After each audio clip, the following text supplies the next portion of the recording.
Hey guys, welcome to Milwaukee. Hello. Good to be here. Hi, how are you? Can you tell me where we are right now? We're in the Baird Center, which is a filing room for the media. Gigantic, cavernous Convention center, yeah. In Milwaukee. We're not actually in the arena yet, but we will be later. We're just surrounded by lots of computer cords and some grapes and other snacks that are supposed to get us through this entire week. It may not be the most glamorous life that you're thinking about, dear listener. Welcome to this special hybrid episode of Post Reports and the Campaign Moment. It's Monday, July 15th. It is a special episode because we're here in Milwaukee for the RNC. I'm Martine Powers. I'm the co-host of Post Reports. And I'm Aaron Blake, senior political reporter and author of the Campaign Moment newsletter. By the way, as the convention is kicking off this week, this is a great time for you to subscribe to both the Campaign Moment newsletter and the Campaign Moment podcast feed. We'll be having lots more content than usual as we ramp up this campaign season. That we're doing this week. Yes. It's very exciting. And right now we also have with us Josh Dawsey, who is a political investigations and enterprise reporter here at the Post. Josh, thank you for being with us. Hey, how are you? Good morning. Good morning. So today we're actually taping the show in two parts.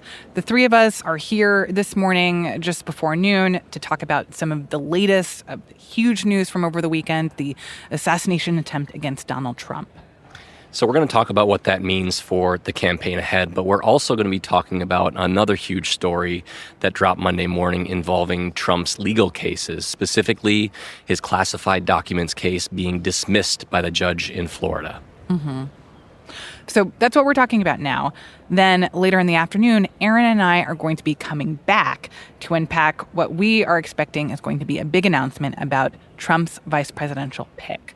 So you'll hear that update at the end of today's show. But let's go back to the thing that is obviously on everyone's minds right now and is looming over all of this, and that is the attack at the rally over the weekend.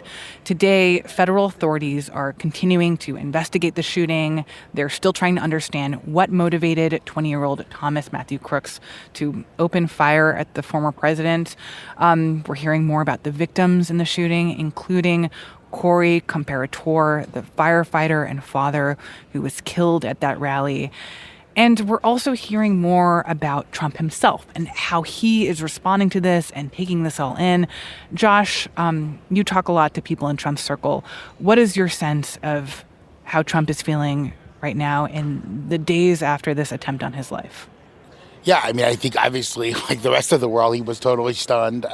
He told a lot of his advisors on Saturday and Sunday that he felt like, that it was a gift from God that his life was saved. The sort of iconic photo on Saturday night of him pumping his fist in the air has been immediately used by the campaign and by his allies to sort of project strength. And he's telling folks that his speech on Thursday night is going to be less antagonistic towards Joe Biden and more about calls for unity. I guess we'll wait and see what he says.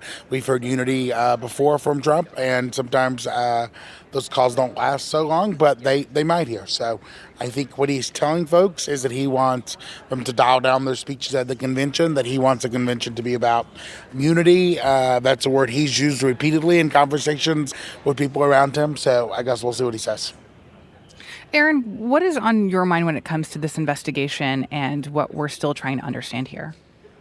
I mean, usually after we have an event like this, and of course I'm thinking about school shootings, mass shootings, we get a sense for why it happened, what the motives were rather quickly afterwards. There's usually some kind of a social media trail. The people around the person will talk to reporters and give a little bit of information about why this might have happened or who this person was.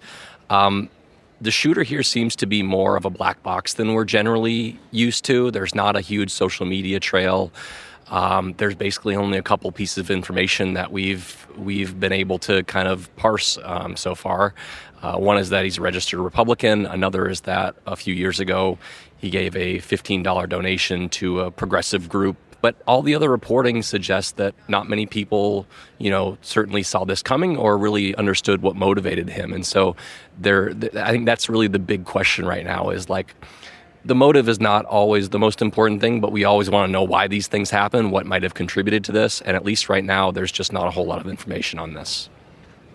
I also want to ask about the Secret Service part of this because there are a lot of questions that are being asked about how is it possible that a person who's armed like this could have gotten on top of a roof to have a straight shot with Secret Service everywhere. Yeah, it's totally astonishing. I mean, I think there are lots of calls for the Secret Service to be investigated. How could something like this have happened?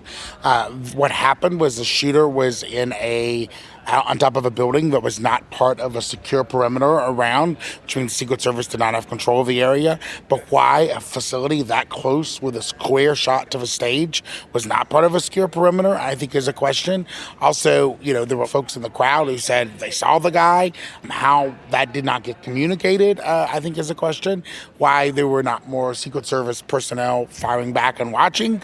There are lots of questions that people have, and I think we're going to see a lot more of that. I was talking to someone over the weekend who said that the Secret Service, how they got him off the stage, is basically the way they teach agents to behave, and that's what's supposed to happen in that situation. But that everything else before that certainly is a mess for them. And I think it's worth putting this in the broader context, which is that the Secret Service has been an agency that has been embattled for a very long time. And I would encourage people to read the reporting of my colleague, Carol Leonnig, who quite literally wrote the book on this. Mm-hmm. There are questions about this agency that have been going back for a very long time. And, this is maybe the worst moment for the Secret Service since 1981, Reagan, really, since right? Reagan, the attempted assassination of Ronald Reagan. There were people who reportedly saw this person. There was a police officer who reportedly kind of poked his head up and tried to confront this person. It seems like there was a breakdown, and protecting the former president is a very difficult job. There are a few things in politics that unite both sides, and scrutinizing the Secret Service seems like something that could right now. Yeah, also one thing to note is that the Secret Service has less of a protective footprint around a former president than it does a current president, right? So what you saw when Trump was president, there were more agents, there were more of an apparatus, more tactical equipment. There was just more, right? And former presidents don't get as much protection. Though he is a presidential candidate, too. That's what makes this a little bit more complicated. Right. And he has way more protection, let's say, than Jimmy Carter or Bill Clinton or Barack Obama, because he, is a highly public figure. He's doing rallies. He has a very public person, but it's still different. I mean, the Secret Service, the way they protect a current president is different than anything else. Interesting. So we're going to keep an eye out for how that part of the investigation continues to unfold, or these questions around the role of the Secret Service.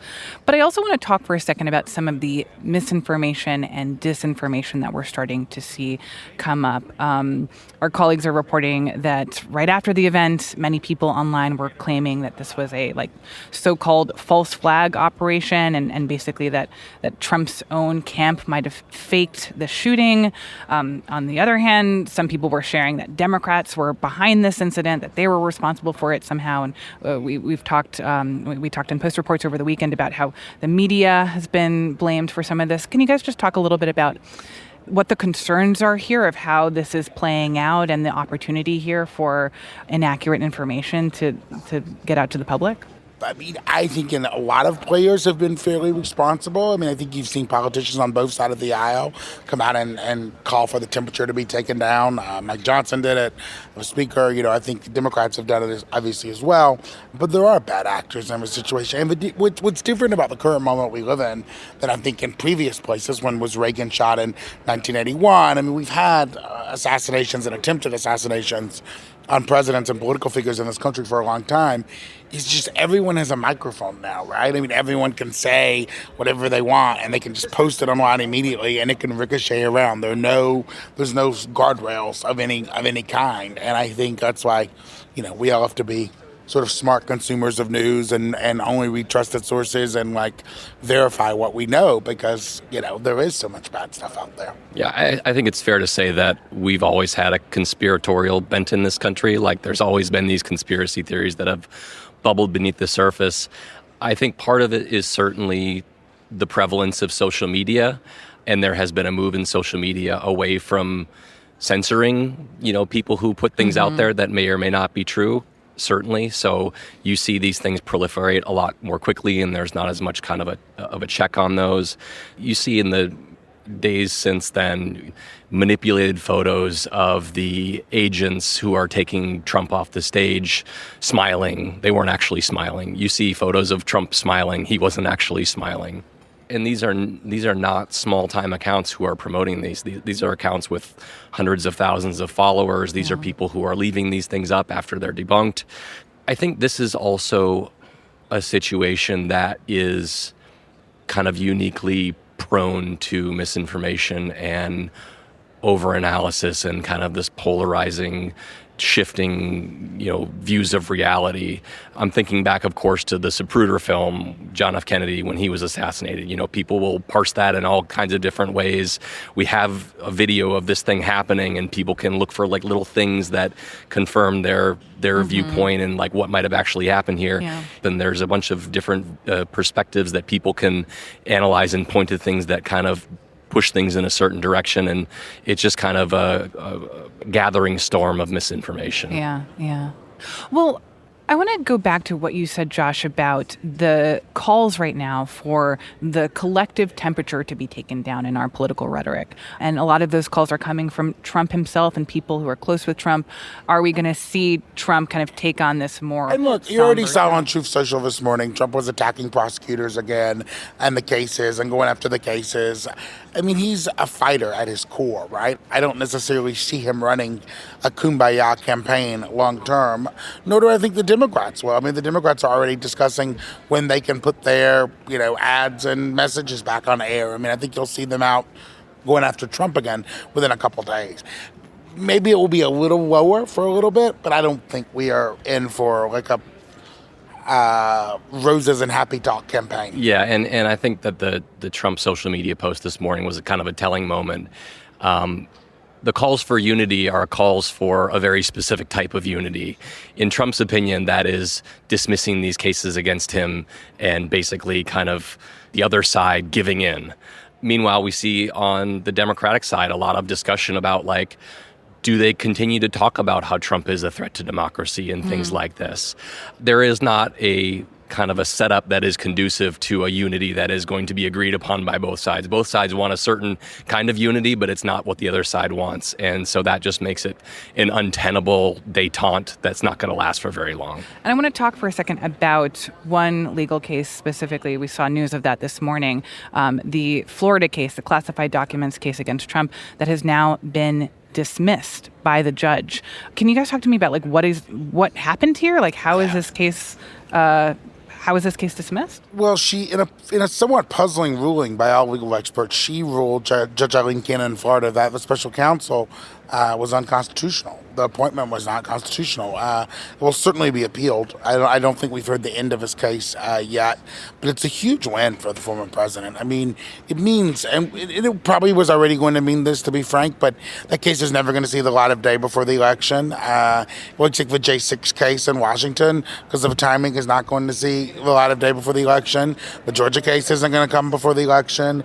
I mean, if you look back a year ago where we were, I mean, there were, 91 charges against the former president around a year ago, 4 cases, lots of speculation that there would be, nonstop criminal trials this year. That's not happening. This all but ended the notion that this case will be heard in the next year.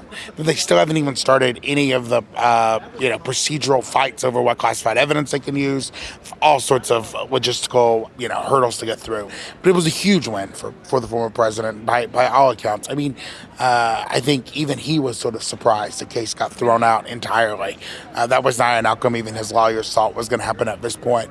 And I think to step back 1 second, I mean, it's been a pretty remarkable few weeks for Trump. I mean, the debate performance that goes so off the rails for President Biden was, caused so much panic and consternation, caused to drop out within his own party. Then the Supreme Court threw out a lot of the J6 case for saying, it was an official act, parts of it. So the immunity ruling broadened the scope of the presidency for a large portion.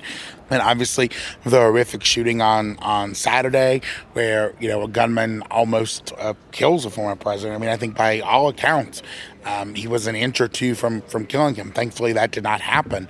And then this case getting thrown out today. It has just been seismic news development after seismic news development for the last 3 weeks. Well, especially for a campaign season that I think so many people have felt like was not, frankly, interesting to anyone, right? Not anymore. We already know the candidates. It's, that so many voters were saying, I'm not even paying attention. It all feels old. And, both campaigns were worried about the lack of... If you weren't paying attention before, you are now, most certainly. I think people are paying attention. Yeah. I just want to pull back to the classified documents case, because I think it's very interesting. We tend to put this in the campaign context, but this is a case that if Donald Trump were to be defeated in this election, and this case ultimately went forward, this is probably the most legally problematic one for him. This is the one that probably could have put him in prison if it were actually to go forward, and it still may one day. But this is also a situation in which there's been a lot of questions about Aileen Cannon, the judge in this case, and her handling of the case. She has treated many arguments from the Trump team very seriously that lots of legal experts do not consider to be very serious. And this was kind of the most recent one. We had similar challenges to special counsel Robert Mueller's appointment back when he was doing the Russia investigation. Mm-hmm. And I'm not going to get into the legal ins and outs here, but other judges have decided that these special counsels are legal. Aileen Cannon took a very different position that could ultimately be overturned, but again, we're being delayed here, and this has kind of opened up a whole new can of worms. Yeah. All right, Josh Dawsey, thank you so much for talking with us. Thank you for having me.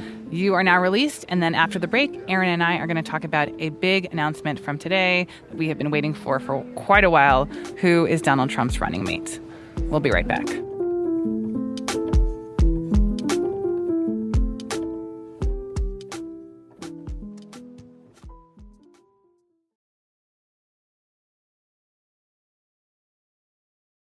All right, Aaron. So now it's mid-afternoon here in Milwaukee. We're still here at the convention center.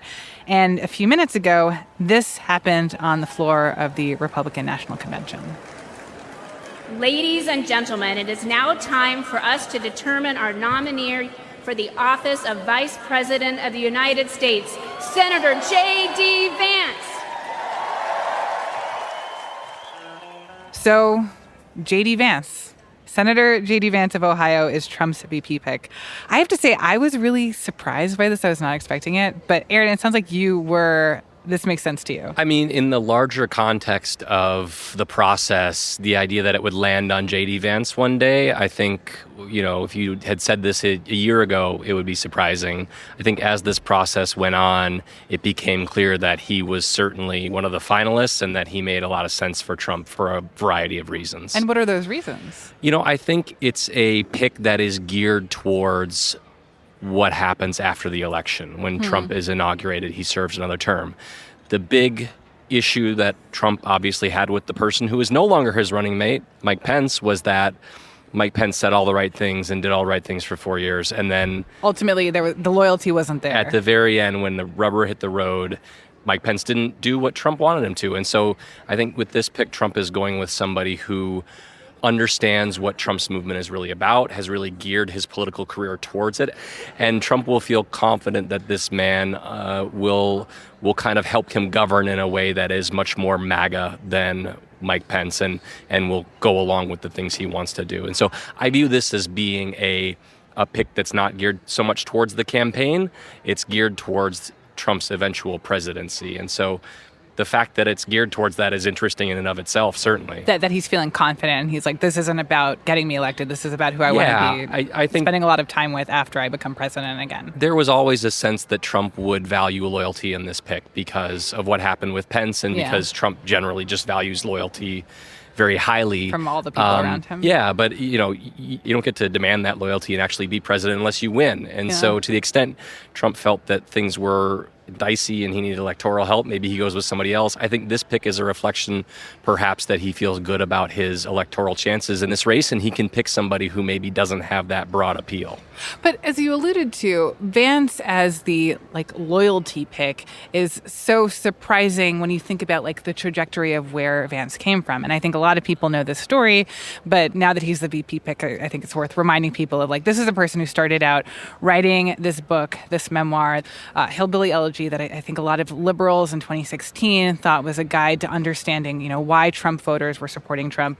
But he was so publicly against Trump. I mean, around that election, he was calling Trump noxious, reprehensible, an idiot. He compared him to heroin. Yes. And Adolf Hitler. I mean... And so I guess, how do you come back from that? And clearly Vance did, but I'm curious if you have insights into that arc of where this 180 came from, how Vance became the person who was so outspoken against Trump to someone who believed in Trumpism and who was able to make such a compelling case to Trump that he was going to back him 100%. It's pretty clear that this evolution happened where it does for a lot of Republicans, which is when J.D. Vance was running for Senate. When he was running for Ohio Senate in 2022, he had a Republican primary. The name of the game in Republican primaries these days is to be the most pro-Trump candidate you can be, to question your opponent's Trump bona fides. He was able to get through that primary. It wasn't easy because of what he had said about Trump before, but in order to kind of get right with the Trump side, he really overcorrected in that direction. So he's been on Team Trump very strongly for a number of years. And I think what we've seen with Trump over the years is that you can have criticized him before as long as you are totally on the team now. If you prove your devotion to him and his movement over a number of years, he can move past that and believe that you're truly on the team. The other thing is that this is a big part of it, I think, is the understanding that he has of Trump's movement. It's something that I think is a big part of why Trump would have wanted to pick him, because to the extent Vance is doing this for political reasons, and I think Trump assumes everybody does things for political reasons, Vance understands that that's kind of where his bread is buttered, and that's what he needs to do now to have a political future. Yeah, so tell me more what you mean by that Vance understands the MAGA movements better than almost anyone. I mean, it comes back to the Hillbilly Elegy that you talked about. J.D. Vance is somebody who quite literally wrote the book on kind of the seeds of the Trump movement, though I will add that it was criticized by some people as something of a caricature of that portion of the country. He can articulate that. He can articulate that. He knows Trump can consult him on how to appeal to that movement. It does just strike me as kind of the MAGA whisperer, vice president type situation. I think one thing to point out here, though, is that, again, Vance was elected 2 years ago. So he has been a senator for less than 2 years. He didn't do that well in Ohio when you compare him to other Republican candidates who are running at the same time. Obviously, he won, but not by that much. And so I guess I wonder if there's a risk here for Trump, the fact that his running mate is not bringing a lot of experience, either when it comes to governing or when it comes to campaigning. And I know that you said that this is part of Trump feeling confident that he doesn't really need help winning. He just wants someone there who will be by his side once he wins. But still, I mean, is there a risk here in choosing Vance? I mean, there's certainly a risk. Number one, he was not popular when he ran for Senate in Ohio.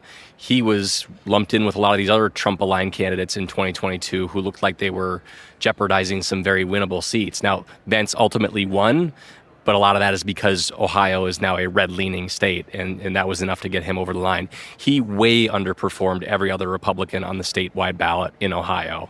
I also wonder how he's going to play nationally. He is very young. He is not yet 40 years old, so a very young pick. He's the first millennial on a presidential ticket, right? And that's really interesting, and I think maybe... And especially in a race like this, where it's, so many voters are these two old guys running against each other, and here's someone who's quite young for even a politician generally. I'm sure that was part of the calculus. Let's look at how young our running mate is. But when he was running in Ohio, he was way underwater with independents. He was underwater with women. He had more viewed him unfavorably than favorably. He wasn't appealing in a very kind of Trumpy state. He has a very non-interventionist foreign policy. He's been a very huge critic of the U.S. involvement in Ukraine. He is somebody who could alienate the more hawkish portions of the party, certainly, I think is another risk here. I just think it is a pick that could go wrong in a number of ways. It might not ultimately do that. Now, maybe Trump will ultimately be vindicated in that, and he'll win, and he'll have the guy who he really wants to be serving alongside in that job. But I do think it's going to be interesting to see how the American people are actually going to react to this politician that very few of them know anything about. And the people who did know about him when he was campaigning didn't seem to like him very much. And just briefly, on the idea that Vance could be a spokesperson for Trump or for Trumpism, I do want to point out a reaction that Vance had to Saturday's shooting. In the aftermath of the shooting, he went on X and he posted, quote, "Today is not just some isolated incident. The central premise of the Biden campaign is that President Donald Trump is an authoritarian fascist who must be stopped at all costs. That rhetoric led directly to President Trump's attempted assassination," end quote. So he's basically suggesting that Biden is partly or largely to blame for this shooting. And, you know, we talked earlier with Josh about how this is a moment where we're hearing politicians on both sides saying, like, we need to dial back some of this rhetoric. I do wonder, is Vance going to be part of an effort to use this assassination attempt as a political point against Democrats? Yeah, I mean, to the extent that actually toning it down was truly the goal of the Trump campaign, and I think it's worth some healthy skepticism of that. Vance is somebody who has been willing to toe Trump's line, to kind of say the things he wants to hear. I'm thinking, of course, about when he was asked recently about a hypothetical situation in which he is in Mike Pence's place on January 6th, and basically gave an answer that suggested that he was more likely to entertain this effort to overturn the presidential race on that day. The things he says about Trump's indictments is very kind of far out there in a way that Trump likes. And so I think that Trump certainly sees in Vance somebody who is more of an accomplished potential attack dog in this campaign, somebody who's willing to go out there and say things that he wants. I think he's going to be a very talked about vice presidential running mate because he is going to toe the line in a way that Mike Pence never really did. Well, that will be interesting to see. All right, Aaron, I know that you have a newsletter to write, so we're going to leave it there. But thank you so much for chatting with me. Thank you, and subscribe to the Campaign Moment. Woo. Aaron Blake is a senior political reporter for The Post, and earlier we were with Josh Dawsey. He's a political investigations and enterprise reporter at The Post. That's it for today's episode. If you're tuning in via Post Reports, now is a great time to also follow the Campaign Moment show feed itself. That's where we're going to be dropping exclusive episodes from the convention this week. We're here all week. We're doing a lot, so you're definitely going to want to hear all of that. Be sure to look up the Campaign Moment wherever you listen to podcasts, and also subscribe to Aaron's newsletter. You can find the link for that in our show notes and at postreports.com. Today's episode was produced by Laura Benshoff and Charla Freeland. It was mixed by Sean Carter. It was edited by Lucy Perkins and Mary Jo Murphy. And thanks also to Ali Bianco. I'm Martine Powers. See you later this week.